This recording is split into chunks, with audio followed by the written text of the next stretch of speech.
Coastal Kannada ವೀಕ್ಷಿಸುತ್ತಿರುವ ಎಲ್ಲ ಸ್ನೇಹಿತರಿಗೂ ನಮಸ್ಕಾರ. ಕೋಸ್ಟಲ್ ಕನ್ನಡದ ಮತ್ತೊಂದು ವಿಡಿಯೋಗೆ ಸ್ವಾಗತ.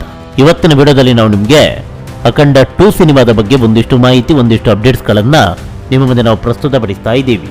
ಅಖಂಡ 2 ಎಲ್ಲ ಅಂದುಕೊಂಡಂತೆ ಆಗ್ತಾ ಇದ್ರೆ ಕಳೆದ ವಾರ ಅಂದ್ರೆ 5ನೇ ತಾರೀಕಿನಂದು ಈ ಸಿನಿಮಾ ಪ್ರಪಂಚದಾದ್ಯಂತ ಏಕಕಾಲಕ್ಕೆ ತೆರೆ ಕಾಣಬೇಕಾಗಿತ್ತು. ಅದರ ಹಿಂದಿನ ದಿನ ರಾತ್ರಿ ಪ್ರೀಮಿಯರ್ ಶೋ ಕೂಡ ಆಯೋಜನೆಯಾಗಿತ್ತು. ಕೊನೆಗಳಿಗೆಯಲ್ಲಿ ಎಲ್ಲನೂ ತಲೆ ಕೆಳಗಾಯಿತು. ಪ್ರೀಮಿಯರ್ ಶೋನೂ ಆಗಿಲ್ಲ, ನಾರ್ಮಲ್ ಶೋನೂ ಆಗಿಲ್ಲ. ಈ ಸಿನಿಮಾಗೆ ತಡೆಯಾಜ್ಞೆ ಬಂತು. ಹೀಗಾಗಿ ಇದು ರಿಲೀಸ್ ಆಗಿಲ್ಲ. ಮೊನ್ನೆ 12ನೇ ತಾರೀಕು ಶುಕ್ರವಾರದಂದು ಪ್ರಪಂಚದಾದ್ಯಂತ ಏಕಕಾಲಕ್ಕೆ ತೆರೆಗೆ ಅಪ್ಪಳಿಸಿತ್ತು. ಒಂದಿಷ್ಟು ಮಂದಿ ಈ ಸಿನಿಮಾದ ಬಗ್ಗೆ ಅಪಸ್ವರವನ್ನು ಎತ್ತಿದ್ರು. ಸಿನಿಮಾ ಚೆನ್ನಾಗಿಲ್ಲ, ಸಿನಿಮಾ ಬೋರ್ ಆಗಿದೆ, ಹಾಗಿದೆ ಹೀಗಿದೆ ಅಂತ. ಮತ್ತೊಂದಿಷ್ಟು ಮಂದಿ ಕನ್ನಡಿಗರನ್ನ ಈ ಸಿನಿಮಾದ ವಿರುದ್ಧ ಎತ್ತಿ ಕಟ್ಟುವಂತೆ ಮಾಡಿದ್ರು. ಆದ್ರೆ ಅದು ಅಟ್ಟರ್ ಫ್ಲಾಪ್ ಆಯ್ತು. ಕಾರಣ ಏನಂತ ಹೇಳಿದ್ರೆ, ಈ ಸಿನಿಮಾದಲ್ಲಿ ಬರುವಂತಹ ಒಂದು ದೃಶ್ಯ, ಅದರಲ್ಲಿ ಬಾಲಯ್ಯನವರು ಕನ್ನಡದಲ್ಲಿ ಮಾತನಾಡುತ್ತಾರೆ. ಕನ್ನಡವೇ ಸತ್ಯ, ಕನ್ನಡವೇ ನಿತ್ಯ ಅಂತ ಕೂಡ ಅವರು ಹೇಳ್ತಾರೆ. ಆದ್ರೆ ಆ ಉಚ್ಚಾರಣೆ ಏನಿದೆ, ಆ ಸತ್ಯ ಅನ್ನುವ ಬದಲು ಸಚ್ಚ, ನಿತ್ಯ ಅನ್ನುವ ಬದಲು ನಿಚ್ಚ ಅಂತ ಆಗಿತ್ತು. ಇದಕ್ಕೆ ಒಂದಿಷ್ಟು ಮಂದಿ ಅಪಸ್ವರ, ಬಾಲಯ್ಯ ಅವರು ಕನ್ನಡಕ್ಕೆ ಅವಮಾನ ಮಾಡಿದ್ರು ಹಾಗೆ ಹೀಗೆ ಅಂತ. ಅದಕ್ಕೆ ಯಾರು ಕೂಡ ಕನ್ನಡಿಗರು ತಲೆ ಕೆಡಿಸ್ಕೊಳ್ಳೇ ಇಲ್ಲ. ಬಾಲಯ್ಯ ಇಲ್ಲಿ ಕನ್ನಡ ಮಾತಾಡಿದ್ರು ಅಂತ ಖುಷಿ ಪಡಬೇಕು, ಅಥವಾ ಈ ರೀತಿಯಾಗಿ ಸತ್ಯಕ್ಕೆ ಸಚ್ಚ ಅಂತ ಹೇಳಿದ್ದಾರೆ ಅಂತೇಳಿ ಅವಮಾನ ಮಾಡಿದ್ದಾರೆ ಅಂತ ಚಕಾರ ಎತ್ತಬೇಕು, ಪ್ರಶ್ನಾರ್ಥಕ.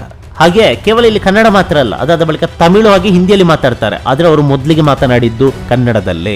ಕರ್ನಾಟಕ ನನ್ನ ಸಹೋದರ ರಾಜ್ಯ ಅಂತ ಅವರು ಹೇಳಿದ್ದಾರೆ. ಅವರು ಅವರ ಭಾಷೆಯಲ್ಲಿ ಸತ್ಯಕ್ಕೆ ಸಚ್ಚ ಅಂತ ಹೇಳುದು. ಹೀಗಾಗಿ ಅವರು ಅವರ ಭಾಷೆಯಲ್ಲಿ ಹೇಳಿದ್ದಾರೆ. ಇದರಲ್ಲಿ ಅವಮಾನ ಎಲ್ಲಿದೆ? ನನಗಂತ ಅವಮಾನ ಕಾಣ್ತಾ ಇಲ್ಲ. ಬದಲಾಗಿ ಅವರು ನಮ್ಮ ಕನ್ನಡಕ್ಕೆ ಕೊಟ್ಟಿರುವಂತ ಗೌರವ ಅಷ್ಟೇ ನನಗೆ ಕಾಣ್ತಾ ಇದೆ. ಅಷ್ಟಕ್ಕೂ ಏನಿದು ಷಡ್ಯಂತರ ಅಂತ ಕೇಳಿದ್ರೆ, ಇಲ್ಲಿರೋದು ಅಸಲಿ ವಿಚಾರ. ಈ ಸಿನಿಮಾ ಹಿಂದುತ್ವವನ್ನ ಸಾರುತ್ತೆ, ಈ ಸಿನಿಮಾ ರಾಷ್ಟ್ರೀಯತೆಯನ್ನ ಸಾರುತ್ತೆ. ಹೀಗಾಗಿ ಒಂದಿಷ್ಟು ಹಳಸಿದ ಮುಖಗಳು ಈ ಸಿನಿಮಾದ ವಿರುದ್ಧ ಚಕಾರ ಎತ್ತುತ್ತಾ ಇರೋದು. ಸಿನಿಮಾ ಚೆನ್ನಾಗಿಲ್ಲ ಅಂತ ಅಪಪ್ರಚಾರ ಮಾಡ್ತಾ ಇರೋದು, ಕನ್ನಡಿಗರಿಗೆ ಅವಮಾನ ಅಂತೇಳಿ ಸಿನಿಮಾದ ವಿರುದ್ಧ ಕನ್ನಡಿಗರನ್ನ ಎತ್ತಿ ಕಟ್ಟುವಂತ ಕೆಲಸವನ್ನ ಮಾಡ್ತಾ ಇರೋದು. ಆದ್ರೆ ಇವ್ಯಾವುದಕ್ಕೂ ಕೂಡ ಪ್ರೇಕ್ಷಕರು ತಲೆ ಕೆಡಿಸ್ಕೊಂಡಿಲ್ಲ, ಕನ್ನಡಿಗರು ಮೊದಲೇ ತಲೆ ಕೆಡಿಸ್ಕೊಂಡಿಲ್ಲ. ಸಿನಿಮಾ ಅತ್ಯದ್ಭುತ ಅಂತ ಹೇಳ್ತಾ ಇದ್ದಾರೆ. ಇವಾಗ ಸಿನಿಮಾ ಯಾವ ರೀತಿ ಇದೆ ಅಂತ ಕೇಳಿದ್ರೆ, ಒಂದಿಷ್ಟು ಅಂಶಗಳನ್ನ ಕಳೆದ ಎಪಿಸೋಡ್ ನಲ್ಲಿ ನಾವು ಹೇಳಿದ್ವಿ. ಸಿನಿಮಾ ಅತ್ಯದ್ಭುತವಾಗಿ ಮೂಡಿ ಬಂದಿದೆ ಅಂತ. ಅಖಂಡ ಭಾಗ 1 ಏನಿದೆ, ಅದರ ಮುಂದುವರೆದ ಭಾಗನೇ ಅಖಂಡ 2. ಚೀನಾ ಭಾರತದ ವಿರುದ್ಧ ಯಾವ ರೀತಿ ಕುತಂತ್ರ ಬುದ್ಧಿಯನ್ನ ತೋರುತ್ತೆ, ಅದಕ್ಕೆ ಭಾರತ ಯಾವ ರೀತಿಯ ಕೌಂಟರ್ ಕೊಡುತ್ತೆ. ಈ ಮಧ್ಯೆ ಭಾರತ ಮತ್ತು ಚೀನಾದ ನಡುವೆ ಇದ್ದಂತ ಟಿಬೆಟ್, ಈ ಟಿಬೆಟ್ ಅನ್ನುವ ರಾಷ್ಟ್ರವನ್ನ ಚೀನಾ ಕಬಳಿಸಿಕೊಂಡಿದೆ. ಅದೆಲ್ಲರೂ ಕೂಡ ಗೊತ್ತಿರುವಂತ ವಿಚಾರ. ಟಿಬೆಟ್ ಭಾರತದ ಪರವಾಗಿ ಇತ್ತು. ಟಿಬೆಟ್ನ ಜನರು ಬುದ್ಧನ ಅನುಯಾಯಿಗಳು, ಅವರು ಶಾಂತಿಯಲ್ಲಿ ಬದುಕುವವರು, ಅವರಿಗೆ ಕ್ರಾಂತಿ ಗೊತ್ತಿಲ್ಲ. ಅವರನ್ನೇ ಯಾವ ರೀತಿ ಚೀನಾ ಮಟ್ಟ ಹಾಕಿ ಆ ಭೂಮಿಯನ್ನ ಕಬಳಿಸಿಕೊಳ್ಳುತ್ತೆ. ಹೀಗಿದ್ರು ಕೂಡ ಭಾರತವನ್ನ ಆಕ್ರಮಣ ಮಾಡೋದಕ್ಕೆ ಯಾಕೆ ಸಾಧ್ಯವಾಗಿಲ್ಲ? ಬ್ರಿಟಿಷರು ಬಂದ್ರು, ಮುಸಲ್ಮಾನರು ಬಂದ್ರು, ಏನೆಲ್ಲ ಆಯ್ತು, ಆದ್ರೆ ಭಾರತವನ್ನ ಅಲ್ಲಾಡಿಸೋದಕ್ಕೆ ಯಾಕೆ ಸಾಧ್ಯವಾಗಿಲ್ಲ ಅನ್ನೋದನ್ನ ಈ ಸಿನಿಮಾದ ಮೂಲಕ ನಿರ್ದೇಶಕ ಬಯೋಪಾಟಿ ಸೀನು ಅವರು ಕಟ್ಟಿಕೊಟ್ಟಿದ್ದಾರೆ. ನಮ್ಗೇನೋ ಸಮಸ್ಯೆ ಆಯ್ತಾ? ಹಬ್ಬ ದೇವರಿದ್ದಾರೆ. ಏನೋ ಸಮಸ್ಯೆಯನ್ನು ತಪ್ಪಿಸ್ಕೊಂಡ್ವಾ? ಹಬ್ಬ ದೇವರು ಕಾಪಾಡಿದ. ಪ್ರತಿಯೊಂದಕ್ಕೂ ಕೂಡ ನಾವು ದೇವರು ಅಂತ ಹೇಳ್ತೀವಿ. ಹೀಗಾಗಿ ಭಾರತೀಯರಿಗೆ ನನ್ನ ಜೊತೆ ದೇವರಿದ್ದಾನೆ ಅನ್ನೋ ನಂಬಿಕೆ ಇದೆ. ಆ ನಂಬಿಕೆಯನ್ನ ಹೊಡೆಯೋದು ಹೇಗೆ, ಆ ನಂಬಿಕೆ ಇಲ್ಲ ಅಂತ ಮಾಡೋದು ಹೇಗೆ ಅನ್ನೋದು ಚೀನಾದವರು ಕುತಂತ್ರ ಮಾಡ್ತಾರೆ. ಅದಕ್ಕೆ ಸಹಾಯಕ್ಕೆ ಬರೋದು ನಮ್ಮ ದೇಶದ ಕುತಂತ್ರಿ ರಾಜಕಾರಣಿ. ಅವರ ಜೊತೆ ಕೈ ಜೋಡಿಸಿ ಏನೆಲ್ಲ ಮಾಡ್ತಾರೆ. ಕುಂಭಮೇಳ, ಗಂಗೆ, ಆ ಗಂಗೆಗೆ ವೈರಸ್ ಅನ್ನ ಬಿಟ್ಟು ಜೀವಹಾನಿ ಮಾಡೋದು, ಅದಕ್ಕೆ ವ್ಯಾಕ್ಸಿನ್ ಕಂಡು ಹುಡುಕೋದು, ಅದಕ್ಕೆ ಒಂದಿಷ್ಟು ಕಷ್ಟ. ಹೀಗೆ ಕರೆಂಟ್ ಸಿಚುವೇಶನ್ ಅನ್ನ ಕೂಡ ಈ ಸಿನಿಮಾದಲ್ಲಿ ಕಟ್ಟಿಕೊಡಲಾಗಿದೆ. ಹಿಂದೂ ಧರ್ಮ ಅಂದ್ರೆ ಏನು, ಭಾರತೀಯತೆ ಅಂದ್ರೆ ಏನು, ಹಿಂದೂಗಳಂದ್ರೆ ಯಾರು, ದೇವರು ಬಂದಿಲ್ಲ ಅಂತ ಹೇಳ್ತೀವಿ. ಆದ್ರೆ ನಾವೆಷ್ಟು ದೇವರನ್ನ ಫಾಲೋ ಮಾಡ್ತೀವಿ, ಎಷ್ಟು ಹಿಂದುತ್ವವನ್ನ ಫಾಲೋ ಮಾಡ್ತೀವಿ. ಹೀಗೆ ಒಂದಿಷ್ಟು ಹಿಂದುತ್ವದ ಸಾರವನ್ನ ಈ ಸಿನಿಮಾದಲ್ಲಿ ಕಟ್ಟಿಕೊಡಲಾಗಿದೆ. ಶಿವದೇವರು ಬರ್ತಾರೆ, ಆಂಜನೇಯ ದೇವರು ಬರ್ತಾರೆ. ರಾಷ್ಟ್ರದ ವಿಚಾರಕ್ಕೆ ಬಂದ್ರೆ ರಾಷ್ಟ್ರ ಪ್ರೇಮ ಬರುತ್ತೆ, ಮಾಟ ಮಂತ್ರ ಬರುತ್ತೆ. ಹೀಗೆ ಪ್ರತಿಯೊಂದು ಕೂಡ ಸಿನಿಮಾದ ಹೈಲೈಟ್. ಇನ್ನು ಬಾಲಯ್ಯನ ಅಭಿನಯವಂತೂ ಕೇಳೋದೇ ಬೇಡ. ಅಭಿನಯ ಅಂತೂ ಚೆನ್ನಾಗಿದೆ, ಫೈಟ್ ಅಂತೂ ಎಕ್ಸಲೆಂಟು, ಡೈಲಾಗ್ ಅಂತೂ ನಾನ್ ಸ್ಟಾಪು, ಡ್ಯಾನ್ಸ್ ಓಕೆ ಅಷ್ಟಕ್ಕಷ್ಟೇ. ಓವರ್ ಆಲ್ ಆಗಿ ಸಿನಿಮಾ ಎಲ್ಲೂ ಕೂಡ ಬೋರ್ ಆಗಲ್ಲ. ಪಕ್ಕಾ ಫ್ಯಾಮಿಲಿ ಎಂಟರ್ಟೈನ್ಮೆಂಟ್ ಸಿನಿಮಾ. ಪ್ರತಿಯೊಬ್ರು ಕೂಡ ಕುಟುಂಬ ಸಮೇತರಾಗಿ, ಅದರಲ್ಲೂ ಪ್ರತಿ ಹಿಂದೂಗಳು ನೋಡ್ಲೇಬೇಕಾದಂತ ಸಿನಿಮಾ.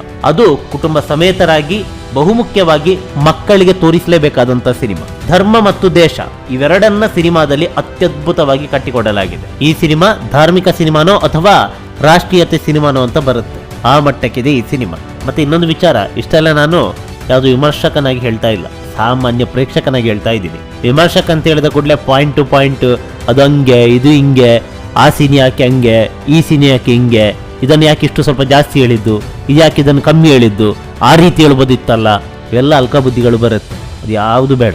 ಸಿನಿಮಾ ಚೆನ್ನಾಗಿದ್ಯಾ, ಎಲ್ಲೂ ಬೋರ್ ಆಗಿಲ್ವಾ, ನಿದ್ದೆ ಬರದಂಗೆ ಈ ಸಿನಿಮಾ ಮಾಡಿದ್ಯಾ, ಇವೆಷ್ಟೇ ಬೇಕಾಗಿರೋದು. ಕೊಟ್ಟ ದುಡ್ಡಿಗೆ ಮೋಸ ಮಾಡಿಲ್ವಾ ಈ ಸಿನಿಮಾ? ಓಕೆ. ಕತೆ ಅದು ಏನೇ ಇರಲಿ, ಇಷ್ಟ ಆಯ್ತಾ ಇಲ್ವಾ? 200 ರೂಪಾಯಿ ಕೊಟ್ಟು ಸಿನಿಮಾ ನೋಡಿದ್ನಾ, 200 ರೂಪಾಯಿ ಬಂತ, ಅಥವಾ ಅದಕ್ಕಿಂತ ಜಾಸ್ತಿ ಬಂತ, ಅಥವಾ ಅದಕ್ಕಿಂತ ಕಡಿಮೆ ಬಂತ, 200ಕ್ಕೆ 200 ಬಂತ ಅಥವಾ 250 ಬಂತ ಅಂತಾದ್ರೆ ಸಿನಿಮಾ ನಿಜವಾಗ್ಲೂ ಗೆದ್ದಂತೆ. ಇವಿಷ್ಟೇ ಬೇಕಾಗಿರೋದು. ಇದು ಬಿಟ್ಟು ಅಲ್ಲಿ ಲೈಟ್ ಕಮ್ಮಿ ಆಯಿತು, ಕತೆ ಅದಕ್ಕೆ ಜಾಸ್ತಿ ಒತ್ತು ಕೊಟ್ಟರು, ಇದಕ್ಕೆ ಕಮ್ಮಿ ಒತ್ತು ಕೊಟ್ಟರು, ಬೇಕಾಗಿಲ್ಲ. ಅವರು ಬಾಲಯ್ಯ ಪಾಠ ಮಾಡಿದ್ರು ಅಥವಾ ಪದ್ಯ ಹೇಳಿದ್ರು, ಸೆಕೆಂಡರಿ. ಇದು ಕೂಡ ಇದೆ, ಹಿಂದೂ ಧರ್ಮದ ಬಗ್ಗೆ ಅವರು ಪಾಠ ಮಾಡಿದ್ರು ಅಂತ. ಅದೇ ಹೇಳ್ತಾ ಇದ್ದೀನಿ, ಪಾಠ ಮಾಡಿದ್ರು ಅಥವಾ ಪದ್ಯ ಹೇಳಿದ್ರು. ನಿನಗೆ ಎಂಟರ್ಟೈನ್ಮೆಂಟ್ ಆಗಿತ್ತಾ? ಸಾಕು ಅಷ್ಟು. ನೀನು ಕತೆ ಬರೆಯಕ್ಕೆ ಹೋಗ್ಬೇಡ, ನೀನು ಸ್ಕ್ರೀನ್ ಪ್ಲೇ ಬರೆಯಕ್ಕೆ ಹೋಗ್ಬೇಡ. ಅದು ಡೈರೆಕ್ಟರ್ ಬರ್ದು ಆಗಿದೆ, ಸ್ಕ್ರೀನಲ್ಲಿ ಪ್ರೆಸೆಂಟೇಷನ್ ಮಾಡಿ ಆಗಿದೆ. ಅದು ಆಯಾಯ ನಿರ್ದೇಶಕನಿಗೆ ಬಿಟ್ಟಿರೋದು. ಅದು ಆತನ ನೋಟ. ಅದಕ್ಕೆ ನಾವು ಜಡ್ಜ್ಮೆಂಟ್ ಕೊಡುವಂತಹ ಅವಶ್ಯಕತೆ ಇಲ್ಲ. ಆತನ ವಿಚಾರದಲ್ಲಿ ಆತ ಗೆದ್ದಿದ್ದಾನೆ, ಅದನ್ನ ಪ್ರೇಕ್ಷಕರ ಮುಂದೆ ಇಟ್ಟಿದ್ದಾನೆ. ಪ್ರೇಕ್ಷಕರು ಖುಷಿ ಪಟ್ರೆ ಆತ ಗೆದ್ದಂತೆ. ಹಾಗಂತ 100ಕ್ಕೆ 100 ಮಂದಿಗೆ ಇಷ್ಟ ಆಗುತ್ತೆ ಅಂತ ಅಲ್ಲ, ಪ್ರಮಾಣ ಹೆಚ್ಚು ಕಡಿಮೆ ಇರ್ಬೋದು. ನಾವಿಲ್ಲಿ ಹೇಳ್ತಾ ಇರೋದೇನಂತ ಹೇಳಿದ್ರೆ, ನೀವು ಸಿನಿಮಾ ಚೆನ್ನಾಗಿದೆಯೋ ಇಲ್ವೋ ಅಂತ ಹೇಳಿ, ಆದ್ರೆ ಕತೆ ಹಂಗೆ ಬರ್ಬೇಕಿತ್ತು, ಹಿಂಗೆ ಬರ್ಬೇಕಿತ್ತು, ಅದನ್ನು ಜಾಸ್ತಿ ಹೇಳಿದ್ದಾರೆ, ಅದ್ಯಾಕೆ ಹೇಳಿದ್ದಾರೆ, ಅಲ್ಲಿ ಯಾಕೆ ಲೈಟ್ ಕಮ್ಮಿ ಆಯಿತು, ಇಲ್ಲಿ ಯಾಕೆ ಲೈಟ್ ಜಾಸ್ತಿ ಆಯಿತು, ಹೀಗೆ ನಾನ್ ಸೆನ್ಸ್ ಆಗಿ ಡೈರೆಕ್ಟರ್ಗೆ ನೀವು ಡೈರೆಕ್ಷನ್ ಮಾಡ್ಲಿಕ್ಕೆ ಹೋಗ್ಬೇಡಿ. ಆ ಥರ ಏನಾದರೂ ನಿಮ್ಗೆ ಡೈರೆಕ್ಷನ್ ಮಾಡಲೇಬೇಕಂತಿದ್ರೆ ನೀವೊಂದು ಸಿನಿಮಾ ಮಾಡಿ. ಸಿನಿಮಾ ಚೆನ್ನಾಗಿದೆಯೋ ಇಲ್ವೋ ಅದನ್ನ ಹೇಳಿ, ಸಿನಿಮಾ ಪ್ರೇಕ್ಷಕನನ್ನು ಹಿಡಿದಿಟ್ಟುಕೊಳ್ಳುತ್ತೋ ಇಲ್ವೋ ಅದನ್ನ ಹೇಳಿ. ನಿರ್ದೇಶಕನ ಕತೆಗೆ ನೀವು ಡೈರೆಕ್ಷನ್ ಮಾಡ್ಲಿಕ್ಕೆ ಹೋಗ್ಬೇಡಿ. ನಾವು ಈ ಚಿತ್ರಮಂದಿರಕ್ಕೆ ಹೋಗಿ ಸಿನಿಮಾವನ್ನು ವೀಕ್ಷಣೆ ಮಾಡಬೇಕಾದ್ರೆ ಈ ವ್ಯೂವರ್ ಮೆಂಟಾಲಿಟಿಯಲ್ಲಿ ನಾವು ನೋಡಬೇಕು. ಸಾಮಾನ್ಯ ಪ್ರೇಕ್ಷಕನಾಗಿ ಸಿನಿಮಾಕ್ಕೆ ಹೋಗಿ ಕೂರ್ಬೇಕು, ಇಷ್ಟ ಆಯ್ತಾ, ಇಷ್ಟ, ಇಲ್ವಾ, ಇಲ್ಲ. ಅದು ಬಿಟ್ಟು ನಾನೊಬ್ಬ ದೊಡ್ಡ ವಿಮರ್ಶಕ, ನಾನು ದೊಡ್ಡ ಪುಡಂಗು ಅಂತ ಸಿನಿಮಾವನ್ನ ವೀಕ್ಷಣೆ ಮಾಡಿದ್ರೆ ಅಲ್ಲಿ ಎಲ್ಲಿ ತಪ್ಪಿರುತ್ತೆ ಅದನ್ನು ಮಾತ್ರ ನಾವು ಕಂಡು ಹುಡುಕ್ತೀವಿ. ನಮಗೆ ಎಂಟರ್ಟೈನ್ಮೆಂಟ್ ಸಿಗ್ತಾ ಇಲ್ವಾ ಅನ್ನೋದನ್ನ ನಾವು ನೋಡೋದೇ ಇಲ್ಲ. ಅನೇಕ ಸಿನಿಮಾಗಳಲ್ಲಿ ಇದೇ ಆಗೋದು. ಸಾಮಾನ್ಯ ಪ್ರೇಕ್ಷಕನಾಗಿ ಹೇಳ್ತಾ ಇದ್ದೀನಿ, ನನಗಂತೂ ಸಿಕ್ಕಾಪಟ್ಟೆ ಇಷ್ಟ ಆಯ್ತಪ್ಪ ಸಿನಿಮಾ. ಎಲ್ಲೂ ಲ್ಯಾಗ್ ಅಂತ ಅನ್ಸಿಲ್ಲ. ಆ ಒಂದು ದೃಶ್ಯ ಯಾವ್ದು ಗೊತ್ತಾ, ಬಾಲಯ್ಯನ ಮಗಳನ್ನೊಂದು ಚೇಸ್ ಮಾಡೋ ಒಂದು ಸೀನ್ ಇದೆ. ಹೋಗು ಅಂದ್ರೆ ಅವಳು ಹೋಗಲ್ಲ, ಯಾಕಂದ್ರೆ ಅಲ್ಲಿ ಕೊಲೆ ಸೀನ್ಗಳೆಲ್ಲ ಇದಾವೆ. ಹಾಗಾಗಿ ಹೋಗು ಅಂದ್ರೆ ಅವಳು ಹೋಗಲ್ಲ, ಅಲ್ಲಿ ನಿಂತ್ಕೊಳ್ತಾಳೆ. ಅವಳ ಚೀಫ್ ಅವಳನ್ನ ಹೋಗು ಅಂತೇಳಿ ಇದು ಮಾಡ್ತಾಳೆ, ಆದ್ರೆ ಅವಳು ಹೋಗಲ್ಲ. ಅದೊಂಥರ ಹಿಂಸೆ ಅನ್ಸುತ್ತೆ. ಅದು ಸ್ವಲ್ಪ ಚೇಸಿಂಗ್ ಸೀನ್ ಇದೆ, ಅದು ಯಾಕೋ ಬೇಡ ಇತ್ತು ಅಂತ ಅನ್ಸುತ್ತೆ, ಅಥವಾ ಸ್ವಲ್ಪ ಟ್ರಿಮ್ ಮಾಡಬೇಕಿತ್ತು ಅಂತ ಅನ್ಸುತ್ತೆ. ಅದಾದ ಬಳಿಕ ಇಂಟರ್ವಲ್ ಬ್ಲಾಕ್ ಬರುತ್ತೆ.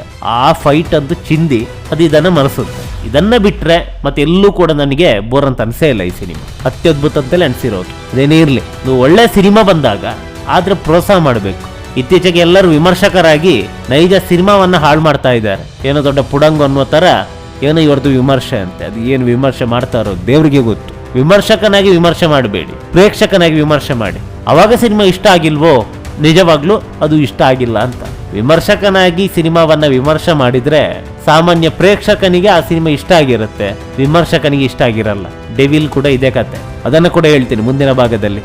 ನಮಸ್ಕಾರ.